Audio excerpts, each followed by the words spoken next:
All right, Yins, welcome back to another episode of Horror Joy Meet Your Maker. Today we are joined by Matthew Trifan to discuss his collection of short stories, The Fever Called Living, Tales of Supernatural Horror, and to talk about horror and joy more broadly. So, Matt, is it okay if we call you Matt? Of course. I know yeah. you as Matt, so I'm going to call you Matt. Yeah, that's fine. So our first question that we always ask is where you see this relationship between joy and horror and joy. How has this worked in your life as an enjoyer of horror, as a creator of horror? So maybe just talk about that for a bit, and then we'll go on from there. Sure. Well, thanks for having me on, guys. I'm a big fan of the podcast. And as I was saying earlier, I'm a fan of the mission, too. So I fully subscribe to the idea of horror as a vehicle for joy.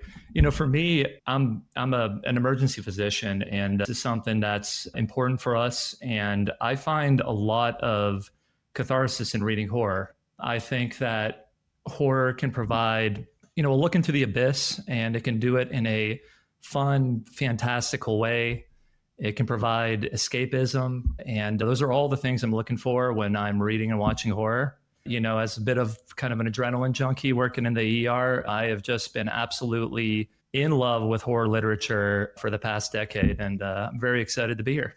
I think all of what you're saying, I would echo. I'm curious. So this is your first book. Have you published any other horror out there? Or really what I'm curious about is what got you first writing horror? How long have you been writing? Has this been a lifelong thing or just kind of recently? Like the horrors of the emergency doctoring brought about some ideas. So it's a little bit of all the above. So I've been writing a long time. I was definitely a book nerd when I was a kid.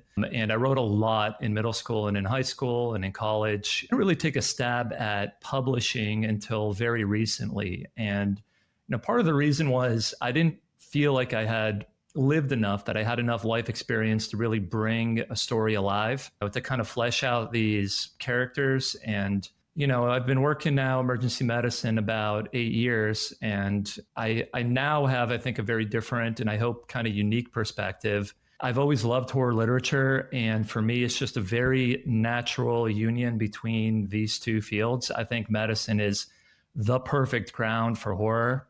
I've always kind of wished that medical horror would branch out beyond just kind of body horror. I think for most people, they're sort of synonymous. When they hear medical horror, they're thinking it's body horror. And I just think that medicine as a field and physicians and frontline workers are just perfect characters to tackle even bigger questions. So, existential horror, cosmic horror, those are the things that I'm really interested in.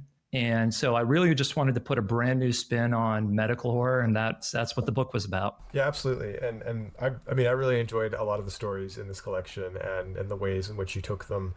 And maybe we'll get into some specifics at some point if that's okay with you. We don't want to do too many spoilers, right? But I'm curious what you're talking about with this idea of being an emergency doctor, like a physician in the emergency room, the very real horrors that you are probably encountering on the daily basis. We saw this maybe most recently popularized in the HBO Max series, The Pit. And when my husband and I first started watching it, the first episode, I said, okay, if they don't get into some of the other horrors that are also parallel to life as an emergency room physician, which is to say the healthcare industry in this country, which is to say essentially students who are working poor, who don't have housing, to unhoused communities in general, I'm not going to keep going. And of course, almost like clockwork, Noah Wiley, does that right then and there. So I'm wondering if you might want to talk about some of those elements of your job, like those real horrors that maybe aren't necessarily something you're writing about, but something that, like, as a person who is a horror creator, how this informs what you are doing, how it sort of is part of the ethos you have as an author from this perspective. Yeah, sure.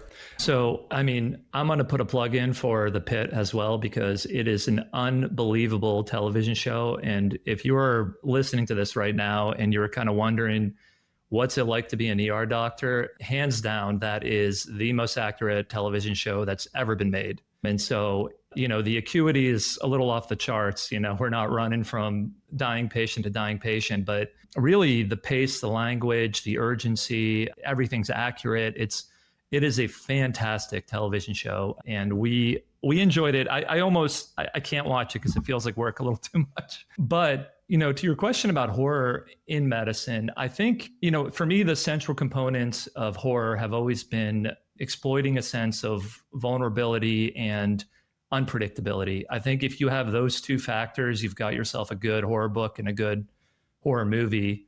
In what other setting can you imagine a greater sense of vulnerability and unpredictability than in the hospital or in the emergency room or on the front line? What I never wanted to do with my writing was exploit, patient vulnerability and fear, because it's hard.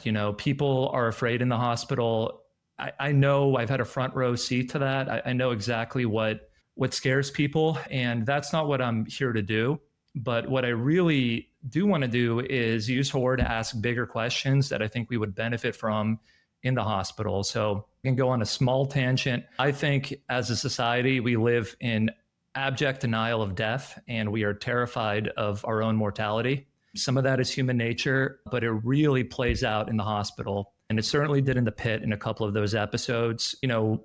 People don't want to think about it. It's unpleasant. They don't want to prepare for it. And, they do that kind of at their own peril because it's inevitable.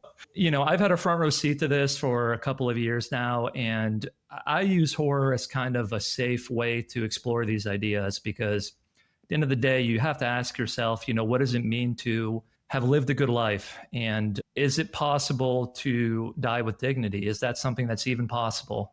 And, what would you be willing to sacrifice to stay alive and for your loved ones?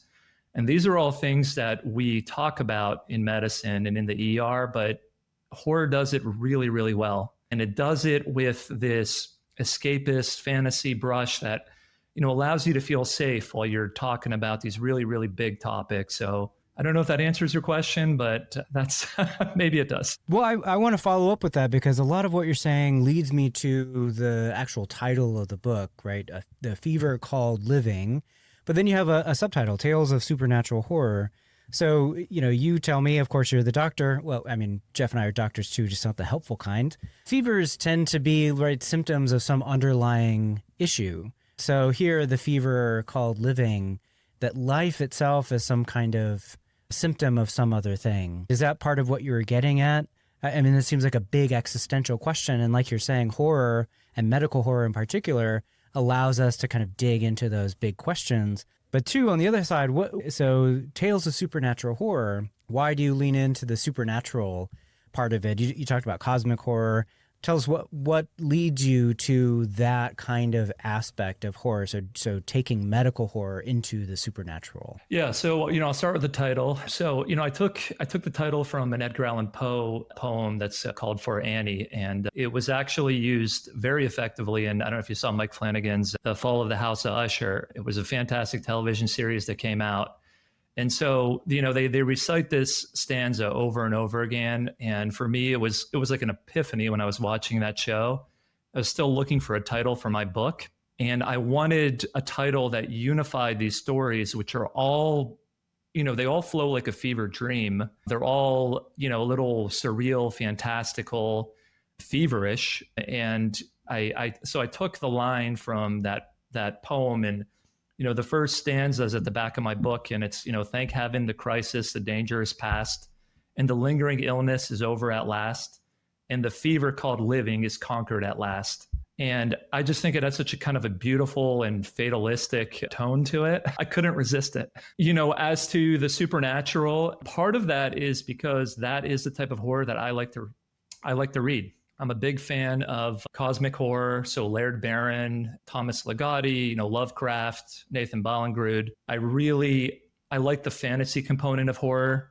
I don't like that. I don't like feeling like my horror story is constricted or predictable. And so by leaning into the supernatural, I was able to, really just give myself room to write fun stories. But more practically, more importantly, all of my protagonists are medical professionals. And I really like the idea of these skeptical, logical, hard-headed character archetypes coming up against these sort of incalculable horrors, these cosmic entities.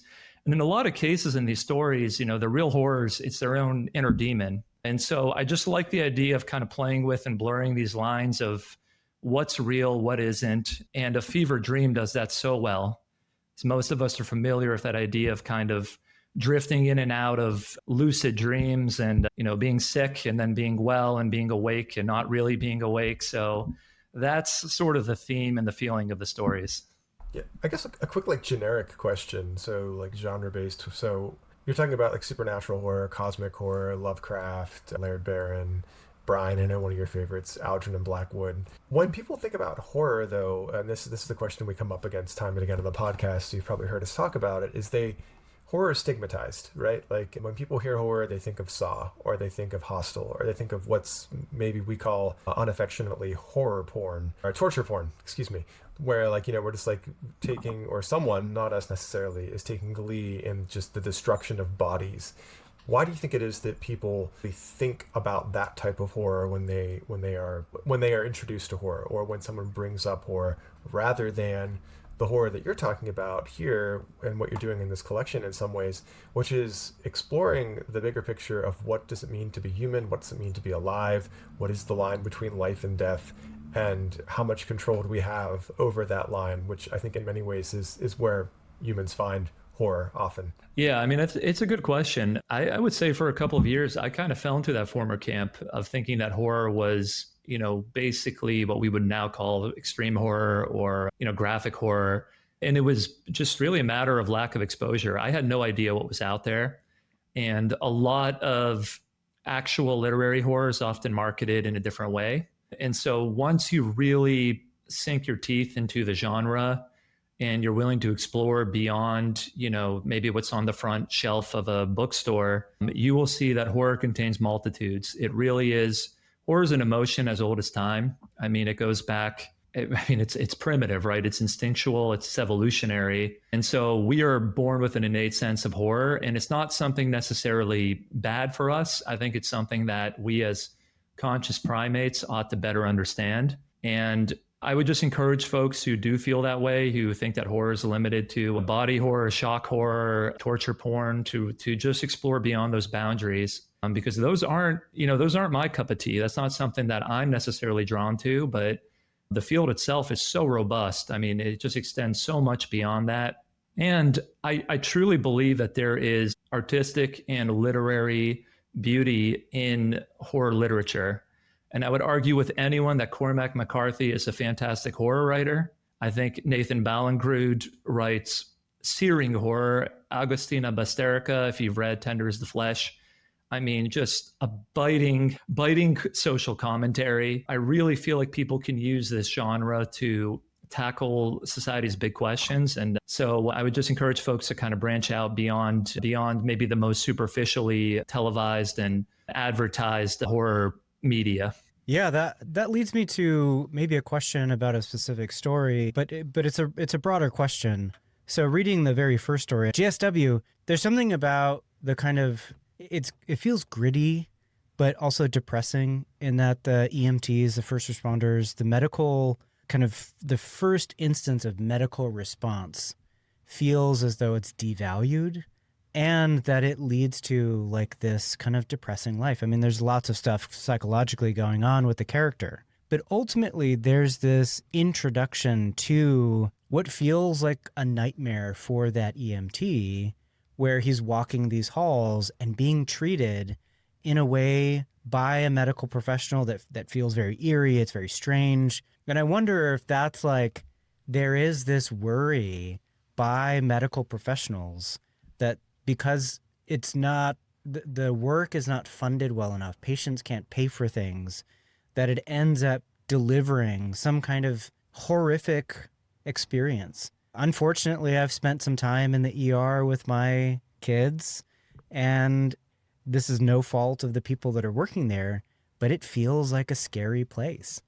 Is that kind of in part, right, the nightmarish aspects of giving as a emergency room physician, the kind of first introduction to emergency medical care, that you can't offer something that's not horrific, that you necessarily are offering a kind of horrific experience despite your best efforts or something like that? Yeah, I think there's a lot to unpack in that question. I would start by saying that, in my book, I deliberately chose to tell all of my stories from the perspective of the providers because we deal with trauma. We carry trauma and guilt around, and no one more so than the frontline providers. So I opened my book with a story about a paramedic who is responding to a alleged suicide. And this is something that a lot of frontline providers do on a daily basis. It's a hard story. I think it really is a brutal story because the story is about secondhand trauma.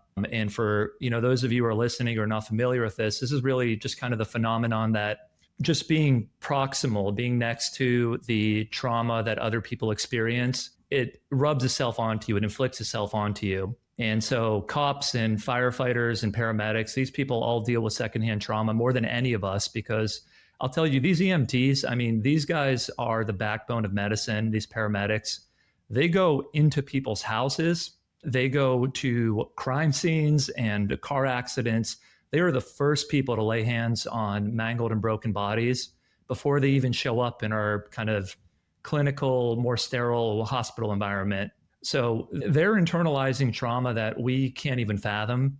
And that's what this story was about. It was an ode to these paramedics. And, the story doesn't end on a happy note because it doesn't end that way for a lot of people. And, unfortunately, I know personally several, EMTs and paramedics that have kind of gone down mental health, depression road. But I thought it was an important story to tell. I thought it was important to get that out there. Again, all these stories are from a provider perspective, and some of them I think are much heavier than others because I really wanted to get into these themes of not just secondhand trauma, but emotional burnout, which is a very real issue in medicine in the post-pandemic years and before, but definitely in the post-pandemic years. Substance use and, projection and victimization and all the things that doctors and nurses deal with on a daily basis.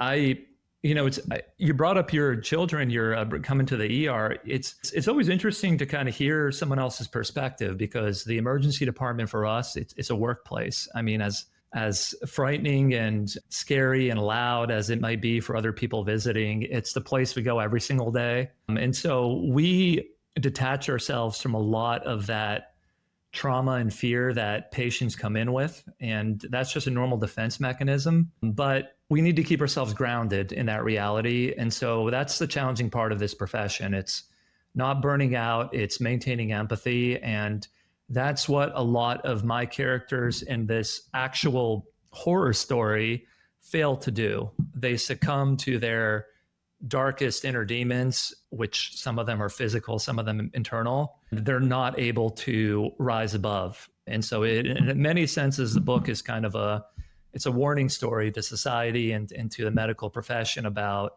the direction I think we're headed. Yeah, I really appreciate that response. And when you were talking about sort of COVID and the experience of COVID, the one story that really resonated in some ways to COVID for me, but also as a medievalist that really stuck out to me is The Plague Doctor. I really enjoyed the story. I think this is maybe slightly more supernatural, more fantastical than GSW. The way in which, like, the main characters, the inner demons, sort of take him down by the end of the story, and the ways in which we are trying to, I don't know, like I read this story as in some ways responding to misinformation, like medical misinformation, and the ways in which that works and how that's horrific in some ways. I especially imagine for someone who is a medical doctor. So I don't, is that something like maybe you could talk about a little bit how this story is working with that, or? Sure. Yeah. So The Plague Doctor, it's kind of a one-off in the book because it is a pure alternative history fantasy story that is not set in modern day. And I just wanted to do something a little more experimental. Most of my stories are kind of experimental and they play with different genres and settings and narrative perspectives. But in The Plague Doctor, you've got, it's set circa like 1800s in an alternative England. We think we're given enough context to understand that the world has changed and the church basically dominates and runs everything, and there are very real demons kind of among us. And so you have this older doctor and his young niece that are dispatched to get to the bottom of a plague outbreak at a monastery in the countryside. What they find there is that it's a very real plague. It's a very disgusting plague, and they're confronted with their own sense of inadequacy as physicians. And there was a little bit of a parallel, of course, with COVID, which is that you're just this doctor. You don't have the tools, you don't have the means to deal with this massive tsunami of suffering that's rolling over the country. And that's what these two doctors are dealing with. They resort to some questionably ethical means at the end of the story, but I'll leave that for the reader to discover. But I could certainly talk about COVID for a long time with you guys, but I know you had Paul Tremblay on the show, and I actually finished reading his book Survivor Song 1 or 2 months ago. I thought that was just a brilliant howl of fury about the way we responded to COVID as a country, the decisions we're still making in the wake of COVID. And, if you're out there and you're kind of curious about a book about a viral pandemic and in the post-COVID era, I would encourage you to also check out that Tremblay book. Yeah, that's an interesting one because he wrote that and I think it was like ready to publish in late 2019, and it got published right before COVID hit. And he was like, y'all, I didn't know. I didn't know. So it's a really good one, and it's heart-wrenching in a lot of ways. But actually that leads to this other question about like, what else in horror do you see this kind of relationship between horror and joy? You talked about Laird Barron and Lovecraft and Ballingrood. North American Lake Monsters was one of the first kind of real short story collections that just really caught me. It came out 2013, I think, and it really set me off on a path. What else recently have you read, watched, played, any of that in horror that has really kind of brought you joy? Oh my gosh. Thank you. Thank you for including play in there, because I'm actually a pretty active video gamer. So I could go on and on about, I know there's probably people rolling their eyes when they hear this, but I really think that modern video games have become an art form of their own. I'm definitely a big gamer. So Silent Hill, Alan Wake, especially the second one that just came out. To a certain extent, Elden Ring, these sort of fantastical landscape horrors, those are all big influences in my own writing. I read horror voraciously. I probably read about like 40, 50 horror books a year. I've always got one in my hands, and there's like a never ending pile that keeps growing on my desk. I very recently discovered this writer, Matthew Bartlett, who, I don't know if you guys have heard about him, but he does some absolutely trippy, fun, eerie, cosmic, bloody horror that has a strong theme to it. Nathan Ballingrood, you mentioned, North American Lake Monsters is a runaway hit. I think it was an award-winning collection. But my personal favorite of his is the Wounds collection that he wrote. Really just reimagines hell as, living on the verge of hell, our society, and hell as a factory for love. And love is not necessarily a good thing for people. And I think that's fascinating. So I read Basterica's newest novel, The Unworthy, which also an engrossing novel about religion, about environmental change, about, what people are willing to do to one another to survive. These are all, I think, important books, important questions, and they're fun for me. I just love the intellectual stimulation. I love being opened up to a brand new world. I just love seeing the imagination that pours out of these authors onto the page. And I'm just in love with the genre. So I don't know what else to say other than I think I got a little dour with my discussion about mortality in the emergency room, and that's really not the way I feel about horror. Horror is an escape for me. It's a fun venue and a way to get out of the very real horrors that I deal with every day. Yeah, I really appreciate that answer, and thanks for the recommendation for Alan Wake too. I've been looking at it and wondering if it's worth putting the time into, and also here on video games being their own art form and a narrative form. I think there are a lot of really important and interesting narratives that are being produced in video games as a genre that more young people are probably consuming than they are consuming books. And I'm not going to add unfortunately to that, although I think as an English professor I probably should say unfortunately. I wish they were reading as much as they were playing video games, but as long as they're experiencing narratives, I think that's the important thing. The interactiveness of video games, I think it appeals to a lot of younger people who tend to seek more stimulation. But honestly, I think all of us tend to seek more stimulation these days because we are somehow overstimulated and yet also need stimulation to be engaged.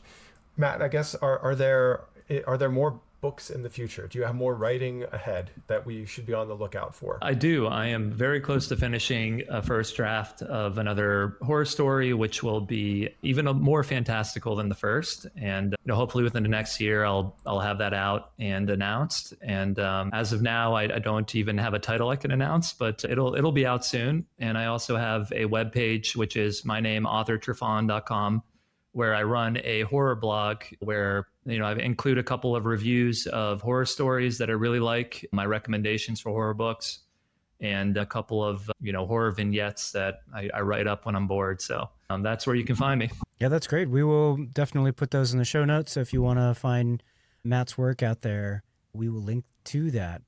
Matt, this has been a great conversation. I have really enjoyed it. What I love is that you situated yourself in all of these people that I love to read. Bartlett is a wild one, but you read, Ballangrud and Ligotti and Lovecraft. Folks, if you like those things, you're going to love The Fever Called Living. You should pick it up. It's just a really cool book, especially if you are interested at all in this connection with medical trauma, medical horror, and non-body horror, which I love. It's a supernatural, weird fiction stuff. It's great. Y'all should pick it up. This is one worth getting. So, Jeff, final thoughts, final questions for Matt before we let him go? I'll just echo Brian's praise of the book. I think it's great. It's a great collection. They work cohesively. They work individually. We didn't get to talk about one that I thought was kind of out of left field as well that I really enjoyed, Vor. But, readers, be on the lookout for that one. That's a lot of fun. It had some similarities, parallels to Tender is the Flesh in interesting ways, I thought. So that's there. But I guess one final question out of complete left field. How did working at a movie theater prepare you for the life of a horror author? All right, so I guess this is an Easter egg for the longtime listeners, but Jeff and I know each other from years back. We worked together at a movie theater where we grew up in the same town. And I think I'll say you work at a movie theater because you like movies, and we used to be able to go in and watch all the movies that would play, whatever you wanted to. So and you can sneak into whatever kind of movie you wanted to watch. But very specifically, anecdotally, I told Jeff before the show that his brother, who worked with us, got me into H.P. Lovecraft because he thought that I looked a lot like H.P. Lovecraft. And if you're listening and not watching the show, that'll paint a very handsome image in your mind. And so I owe it to him, maybe to the younger Stoyanov, for starting me down this pathway. So please pass along my thanks to him, Jeff. I will thank him, and I will think of polyester vests and clip-on bow ties. And popcorn. Yeah. And popcorn. The smell of popcorn. A real present horror that never leaves your nostrils. And the things that go into popcorn, listeners, you don't want to know. But AMC, if you're listening, we at Horror Joy can still use a sponsor. So, but yeah, no. AMC. Yeah, right. Exactly. Leave A, free Nicole Kidman. B, sponsor Horror Joy. So thank you so much for taking the time, Matt. We really appreciate it. Again, the book is The Fever Called Living, Tales of Supernatural Horror. Go out, pick it up in your local bookstore or find it on bookshop.org. Or if you must, I guess, buy it on Amazon and support Jeff Bezos and his takeover of the world. Brian, final thoughts before we go? I will echo that Vor was a good one, was one that left me thinking, loved it. Watch out for that one. Otherwise, Matt, thank you so much for taking the time to talk with us about horror, joy, and everything in between. Thank you, guys. It was a lot of fun. I appreciate it. This has been an episode of Horror Joy, produced in conjunction with Axis Mundi Media. Thanks for joining us. We want to hear from you. You can find us at Horror Joy Pod on Instagram or at Horror Joy Pod on YouTube. You can also email us at horrorjoypod@gmail.com, all one word. And you can, of course, find us wherever you get your podcasts. Give us a like, subscribe, leave a review. Until next time, remember, seek joy, even in horror.